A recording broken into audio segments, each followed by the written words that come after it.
Take number 4. It's gonna be a good one. Better. Say hi.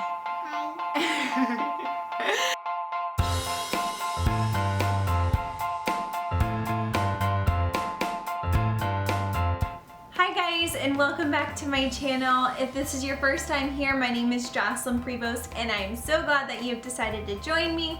So today I have my wonderful husband Daniel here with me, and we will be discussing some tips on how to have a healthy, deeply connected marriage, and also we'll be doing a quick Q&A at the end of questions that you guys asked us. And even though we call this marriage tips, it's really tips that help in any types of relationship.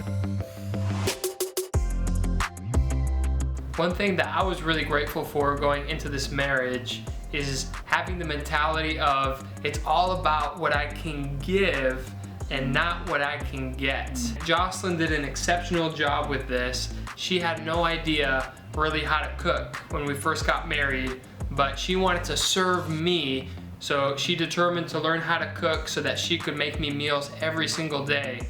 And in return, I wanted to serve her, so I did the dishes every single day.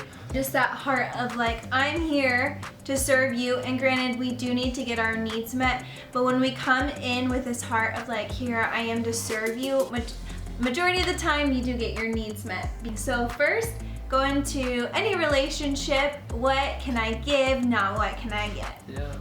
Another thing that I'm really grateful for is a piece of advice I was given, and it can be summed up in this phrase: die to your need to be right. Now, as human beings, we have this thing called pride, and it surfaces especially when there's conflict and we want to prove that we're right, we want to prove our point. I'm so glad that I was given that piece of advice, because I remembered it multiple times whenever discussion would arise, and I remembered, okay, the most important thing is not for me to be right. The most important thing is for our connection to be intact. So to recap, second tip is to go into a disagreement with a heart that wants to understand. So Jocelyn, what are some things that you wish you would have known going into marriage? One of the biggest journeys I've been on, even more so this last year, is an emotional health journey. And honestly guys, like, I think that this is so important for any relationship, specifically in marriage. So there's a lot of stuff that kind of comes up in any relationship that normally it's either like triggers from like your past, so something that's happened in your past that is showing up in the present, and you think it's the other person, but it's really just hurt that you had from the past. So I don't really have a lot of time to go into so much detail. This could be like hours and hours and hours of talking. But what I really did want to take this time was to recommend a free resource that has transformed my life in my emotional health journey, and it's called The Connected Life podcast by Justin and Abby Stumball, and it is like phenomenal. So check it out. I honestly believe you will not regret it if you do it. They're awesome. I wish I would have known to ask more questions to understand expectations. For example, on Jocelyn's birthday, she had certain expectations that I wasn't aware of. In her family, it was really normal for them to go all out to celebrate birthdays. They make a big sign, they make breakfast, they don't expect anyone to lift a finger to work if it's their birthday.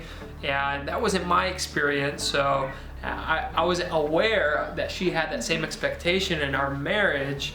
And so I went a little bit more low-key, and let's just say that it was a pretty rough birthday for her. She may have shed a few tears because of Just a few unmet expectations. But what I learned was it's really important to ask good questions in order to learn what expectations are. For example, I probably could have either asked her directly and said, hey, what really makes your birthday special to you? Or if I didn't want to be so direct, if I wanted for it to be more of a surprise, I could have asked her mom or her sister. I've learned throughout our 3 years of marriage that it's really important to ask good questions to understand how to make things special for her. So on his end, he's definitely learned how to ask better questions to figure out what is she expecting. And then on my end, I have learned how to actually vocalize what my expectations are.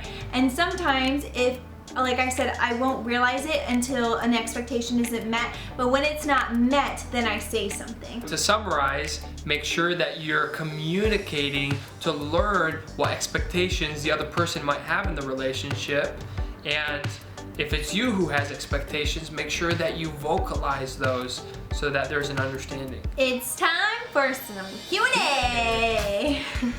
Question number 1. How soon after you guys met did you know it was God's best? From the beginning, we had a lot of the same standards, convictions, callings, dreams in life. So like there was so much, I mean, just down to the details of things I had written down in my journal, things I want in my husband, like years ago. Yeah, he like pretty much met all of them. I woke up one morning and I just sat down with God and I said, God, I need to hear your voice. I need you to confirm that I should move forward in this. And I was ready. I told the Lord, I'm willing to lay him down. Like I just want what's best. And God told me, move forward boldly. And guess what I did? I moved forward boldly. And there wasn't a doubt in my mind after that. What about you? Well, it was the moment that I laid eyes on you. Of course it was. No, I don't think there was ever a moment where I thought to myself, she's the one for me. It was more that there was never any red flags. I think something that's really important is if you ever feel like you have to compromise in an area of your life, whether it's your values or just anything that's really important to you, if you feel like you have to compromise a little bit, then that's a really good indication that it's probably not God's best for you. What do we fight about the most? Ooh, board games. Probably true. Yeah, Jocelyn is like the most competitive person you'll ever meet. Not the most competitive. Okay, not the most competitive, but we're both pretty competitive. Yeah. So put us both together in a room with a board game and someone's gonna come out with their feelings hurt. But you know what's And 90% of the time it's gonna be Jocelyn. That's true. And if it's just the two of us, if I lose enough that night, sometimes I Let might me sleep on the couch. No, I won't. But I will say I have found a game I really love to play. It's called Castles of Burgundy, and that is because I whoop his butt every time. I think you only beat me once so far, which is quite impressive. The second thing that we probably disagree about the most is personality tests. So he hates them.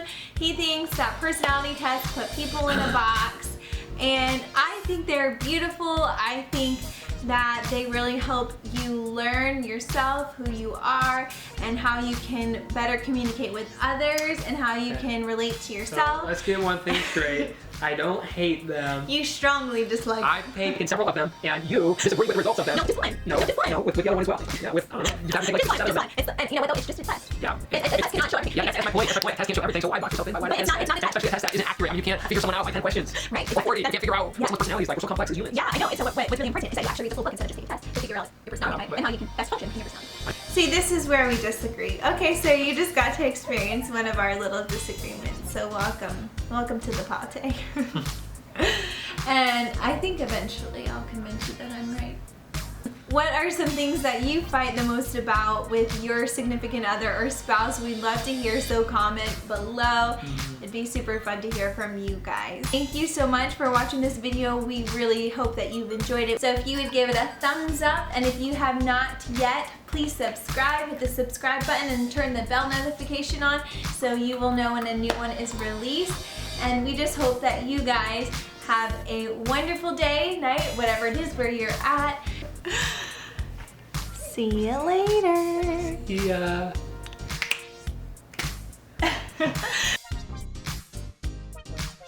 One thing that I... Okay, I got it. One thing that I'm really grateful for. One thing that I'm really grateful. I'm so sorry.